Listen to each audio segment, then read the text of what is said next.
Olá, amigos. Bem-vindos ao canal Ufologia São Tomé. Hoje eu vou dar continuidade àquele assunto que eu comecei a semana passada sobre a tipologia dos seres alienígenas.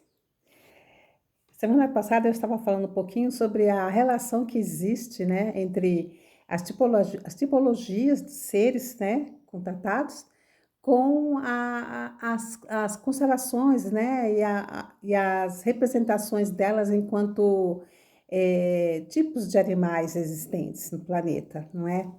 Então, eu abordei o início desse tema, né? Agora eu vou dar uma continuidade para falar um pouquinho mais sobre seres não humanoides, são condições de vida que não humanoide, não é? Porque a gente entende que o universo é muito abrangente, né? Então, e toda a possibilidade de vida em outras paragens são possíveis, né? É, digamos assim que através de um projeto nosso de projeções, a gente acessou alguns planetas e a gente conseguiu perceber uma grade, né, de possibilidades de vida existentes em outros planetas, né, em outros lugares. Além dos mundos físicos, condições de vida terrena, tem também os mundos aquáticos, né? Os mundos aquáticos, eles têm representação também, né, dentro da nossa condição de vida não humanoide, porém na classificação dos animais existentes aqui no planeta Terra, né, a gente entende que existem planetas aquáticos em vários sistemas dentro das constelações, né, e a vida, ela tem uma continuidade, né, em uma esfera de classificação dentro dos tipos de animais que vivem do ambiente aquático, não é? E a gente também tem possibilidades, né, de seres híbridos também na condição de humanoide, né, que tem parte do corpo que representa peixes, né, animais marinhos. A gente entende, né, que existem várias representações conhecidas aqui também no nosso planeta, inclusive algumas situações que vieram à tona por avistamentos de pessoas assim mais ribeirinhas, né? Nesses ambientes aquáticos, em que perceberam a aproximação de algum ser, né?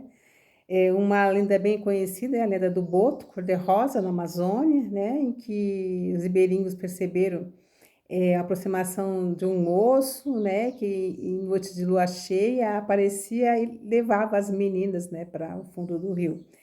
É uma lenda, né, mas que quando a gente estuda a ufologia, a gente observa que tem amparo nas representações das tipologias de seres alienígenas, né, mas que provavelmente em algum momento eles estiveram presentes aqui também no nosso planeta, né, em convívio, né? E acabou se tornaram como lendas, né? Inclusive tem a lenda do Minotauro e outras lendas que eu não vou entrar nesse mérito para apontar as tipologias desses seres na questão do folclore ou dos mitos, né, folclóricos existentes aqui dentro do planeta. Mas eu vou passar um pouquinho adiante para falar de outras possibilidades de vida, né, existente no nosso universo. Digamos assim, que quanto menos um grupo de civilização utiliza os mecanismos de percepção, né, os mecanismos de comunicação, como a fala, né, a boca, a audição, o olfato, a visão, né, os mecanismos dos órgãos dos sentidos, quanto menos eles utilizam esse mecanismo para comunicação, mais esses mecanismos são inexistentes, né, nas suas tipologias, né? Digamos que o ser, quanto mais ele vai se sensibilizando, menos ele tem necessidade de usar a língua, a boca para comunicar.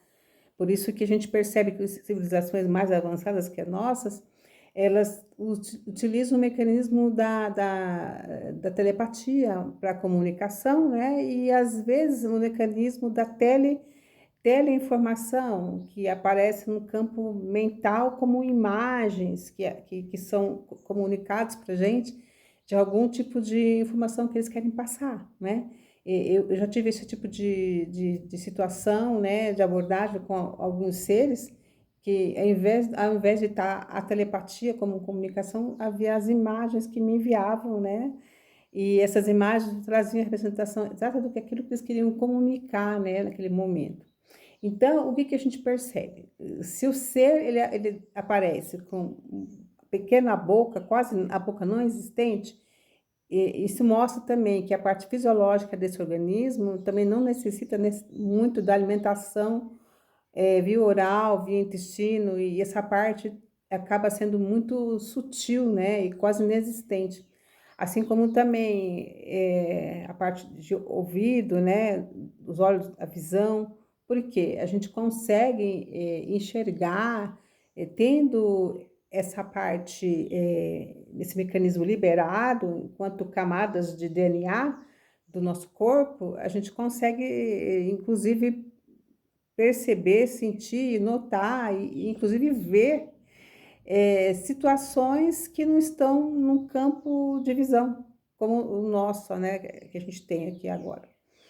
Então, essa é uma forma da gente entender que, tipo, quanto mais a civilização for energeticamente avançada, menos ela tem necessidade de estar exercitando os órgãos do sentido, menos ela precisa das mãos, dos pés. Isso é uma condição de vida que, quanto mais próximos da iluminação, menos necessidade existe da tipologia de corpos estarem representando essas partes, né? Essas funções orgânicas que a gente reconhece enquanto ser vivente, não é?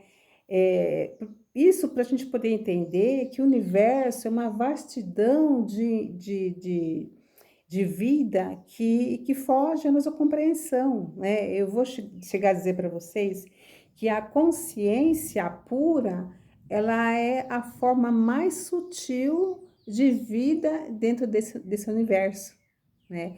E a representação da consciência no nível hiper sutil, ela é basicamente, vamos dizer, uma mandala, né? Uma mandala com suas cores características, né?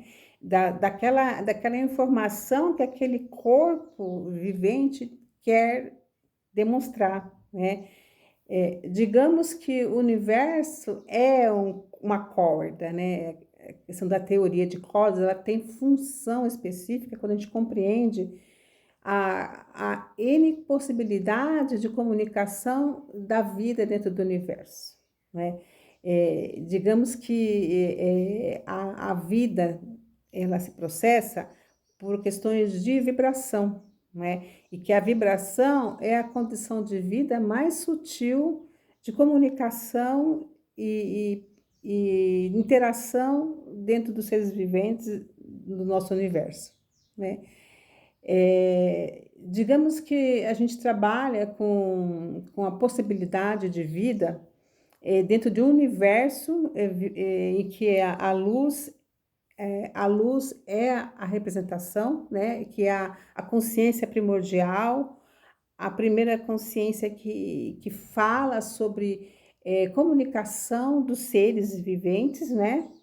E da mesma forma que a gente tem essa compreensão de vida, a gente entende também que existe um outro universo paralelo, que eu já apontei no vídeo anterior, para demonstrar as condições de vida, em que a vida se processa de forma contrária, né? Mas que as mesmas condições que existem para seres viventes no universo quente, também existe lá na condição do universo frio. esta é uma linha de raciocínio, vamos dizer que eu trago, né, uma contribuição totalmente minha, né?